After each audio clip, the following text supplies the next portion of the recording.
अक्षरा सिंह के सपोर्ट में आए खेसारी लाल यादव। जी हाँ, खेसारी लाल यादव जो कि बिग बॉस 13 का हिस्सा रहे हैं, अब खेसारी लाल यादव सपोर्ट में आए हैं बिग बॉस 15 में अक्षरा सिंह के। जी हाँ, कल अक्षरा सिंह के बिग बॉस के OTT प्लेटफॉर्म का आगाज़ होने वाला है और ऐसे में भोजपुरिया सितारे धीरे धीरे ही सही लेकिन अक्षरा के सपोर्ट में आए हैं और अक्षरा के सपोर्ट में ऐसे में खेसारी लाल का आना बहुत बड़ी बात बताई जाती है।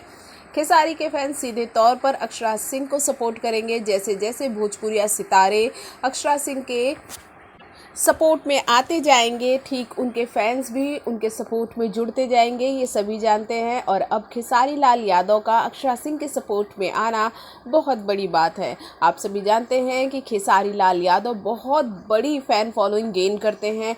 अब ऐसे में अगर खेसारी लाल यादव अपने फैन से अपील करेंगे कि अक्षरा को सपोर्ट करने के लिए, तो सभी करेंगे और अक्षरा सिंह ऐसे में सभी का सपोर्ट की उम्मीद तो ज़रूर करेंगे क्योंकि वो भोजपुरिया संस्कृति को OTT प्लेटफॉर्म पे रिप्रेजेंट तो ज़रूर करने जा रही हैं। ऐसे में अक्षरा सिंह की सपोर्ट की सभी को ज़रूरत है। तो क्या कहते हैं आप, क्या करेंगे आप अक्षरा को सपोर्ट? भोजपुरी जगत की हॉट और मसालेदार सब्सक्राइब करना बिल्कुल ना भूलिए।